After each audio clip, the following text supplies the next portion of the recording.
Every minute, one of these 20 contestants will be eliminated. Show you what the best first car is. I'm going to show you how to properly maintain it because let's just say you're a parent or guardian for that first-time driver. السلام عليكم سوري بعد صاحب بيال waxaan ahay Ibrahim Adam muuqaalkeena maanta waxaan rabaa inaan idinku soo gudbiyo shan eray oo maaragtay aad muhiim u ah shantan eray inta badan waad maqashaan يعني haddii aad muuqaal YouTube daawanayso oo kale haddii maaragtay TikTok aad daawanayso oo kale ama nolol maalmeedkaaga caadiga ah waxa laga yaabaa mostly erayadan in aad maqashid erayadan aan kula wadaagi doono aad ay muhiim u yihiin sababtoo ah maaragtay waa erayo si daily loo isticmaalo haddii aad channelka ku cusub tahay nagu soo biir oo subscribe noo saar ama ugu yaraan hal qof oo asxaabtaada kamid ah la wadaag oo u share garay ku soo dhawaada muuqaalkeena maanta Okay, haddii aan u guda galno muuqaalkeena maanta ereyga ugu horeeyo aan maanta baran doono wuxuu noqon doonaa maintain to keep something in a good condition yani in shay la joogteeyo maintain waa joogtayn ama ilaalin shay in lagu ilaaliyo heerka uu joogo ama maaragtay in shay la cusboonaysiiyo oo kale way noqon kartaa mostly waxaa la isticmaalaa markii application oo kale ama maaragtay mashruuc oo kale ama terms and conditions oo kale wax markii maaragtay la update gareynayo ama la joogteynayo shaygan inuu maaragtay si caafimaad qabo yani waxan qabkiisa markii la ilaalinayo kale waxa la isticmaalaa maintenance ay mostly la yiraahdaa maintenance haddii aan marka tusaale soo qaadano tusaaleheena ugu horeeyo wuxuu noqon doonaa it's important to maintain your health by eating well يعني waa wax aad muhiim u ah ama wanaagsan inaad doorto caafimaadkaaga inaad yani wax kasto junk foodka yani fast foodka waxyaalo cuntooyinka oo saliid leh waxaas oo dhan inaadan cunin inaad cunto wanaagsan cunto by eating well inaad cunto wanaagsan oo healthy waxay ka hortagi doontaa in naftaada ama caafimaadkaaga soo gaaro yani damage oo kale so it is important to maintain your health by eating well Okay, haddii aan tusaale labaad soo qaato wuxuu noqon doonaa they maintain the building regularly to prevent damage waxay maaragtay markasta maintain gareeyaan ama markasta waxay maaragtay update gareeyaan ama joogteeyaan inay maaragtay maintain gareeyaan maintain waxa weeyaan dayactir inay dayactiraan buildingka si uga hortagaan damage yani dildilaac iyo waxyaalahaas inuu guriga galo ama maaragtay wasakhoobo waxyaalahaas oo dhan si uga hortagaan markasta waxay joogteeyaan inay dayactiraan ama maintain gareeyaan Okay, ereygeena labaad oo maanta aan baran doono wuxuu noqon doonaa participate tida waana muujin kartaa haddii ardayna d u isticmaali kartaa so participate to take part in activity or event inaad ka qayb qaadato event inaad qayb ka ahaato participate ka qayb qaadasho weeyaan okay so haddii aan tusaale soo qaadano students are encouraged to participate in class ardayda waxaa markasta lagu dhiirigelin inay ka qayb qaataan classka ama classka ay joogtayaan ay soo xaadiraan ayaa lagu dhiirigeliyaa marka participate waa ka qayb qaadasho inaad wax ka qayb qaadato haddii aan example labaad ama tusaale labaad aan soo qaato wuxuu noqon karaa many people participated in charity yani charity ama charity waa dhihi kartaa charity waxa weeyaan waa foundation meelaha maaragtay khayriga ah hay'adaha khayriga ah yani caawiya ayaa charity la yiraahdaa so many people participated in the charity run yani dad badan ayaa waxay ka qayb qaateen inay reengareeyaan ama maaragtay caawiyaan ama yani wax ku tabarucaan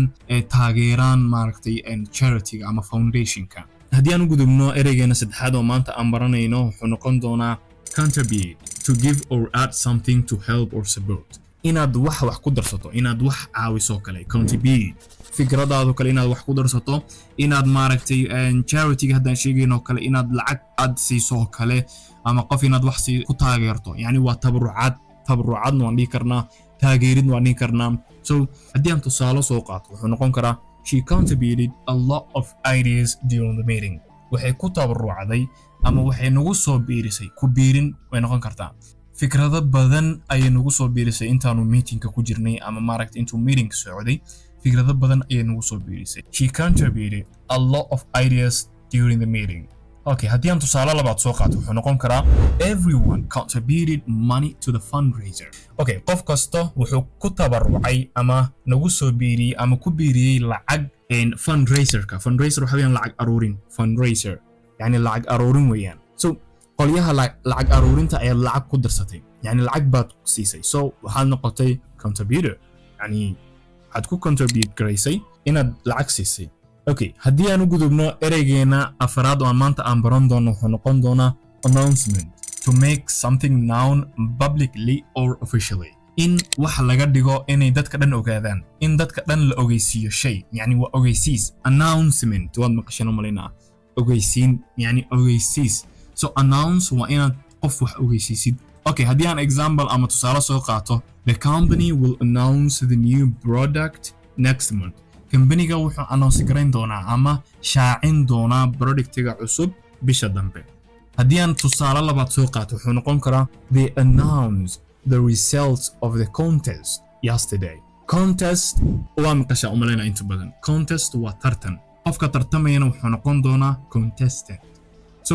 waxay announce gareeyeen ama shaaciyeen resultiga tartanka shalay yani shalay ayay shaaciyeen ama maaragtay ay announce gareeyeen natiijada ama resultiga tartanka shalay ayay announce gareeyeen okay haddii aan u gudubno ereygeena shanaad oo aan maanta baran doono wuxuu noqon doonaa handle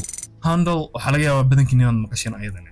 handle macnaheedu waxa weeyaan to manage or deal with a situation or task inaad la dhiil garayso ama aad manage garayso handle waxa weeyaan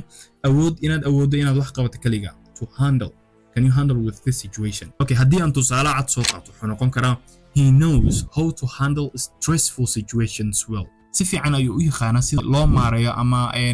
loo awoodo in loogu dulqaato xaaladaha stresska zaa'idka ah oo kale tusaale labaad haddii aan soo qaato can you handle this project on your own projectigan ama mashruucan ma handle garayn kartaa kaliga yacni ma awooda kaliga mashruucan aad qabato awood moo leedahay can you handle this project on your own ma handle garayn kartaa projectigan adiga kaligaaga okay haddii aan soo kormarno erayadan soo qaadanay maintain joogtayn ama dayactir maintain joogtayn markaan ku leeyahay joogtayn consistency ayaa joogtayna laakiin maintain waa dayactir shay in la joogteeyo in maaragtay gacanta lagu hayo markasta laga taxadaro participate waxa weeyaan asagana inaad wax ka qayb qaadato contribute inaad wax ku tabarucdo ama wax aad dad kale ku biiriso oo kale ama fikrad ha ahaato ama lacag ha ahaato announce waxa weeyaan in wax la shaaciyo shaacin in wax maaragtay si public ah dadkoo dhan loo shaaciyo la sheego handle waxa weeyaan inaad awood kaligaaga oo kale inaad wax samayn karto inaad wax awooddo inaad maaragtay la handle garayn karto yani handle af Soomaaligeeda ma aqaan laakiin waxay noqon kartaa inaad awooddo inaad wax samayn karto kaligaaga oo kale sidaas ayay noqon kartaa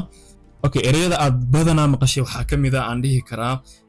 participate oo kale maintain oo kale contest oo kale mostly ayagana waa maqasheen hadda Mr Beast oo kale badanaa wuxuu isticmaalaa contestants tartamayaal ay noqonaysaa Every minute, one of these 20 contestants will be eliminated. Contest waa tartan, contestantsna waxay noqonaysaa tartamayaal. Yani tartamayaal ayay noqonaysaa. So marka waxaan rajeynayaa inaad ka faa'iidaysateen erayadan. Fadlan haddii channelka ku cusub tahay subscribe inaad dhahdaa kilmaamin ama ugu yaraan hal qof asxaabtaada kamid ah la wadaag. Waad ku mahadsantahay daawashada muuqaalkan. Assalaamu calaykum.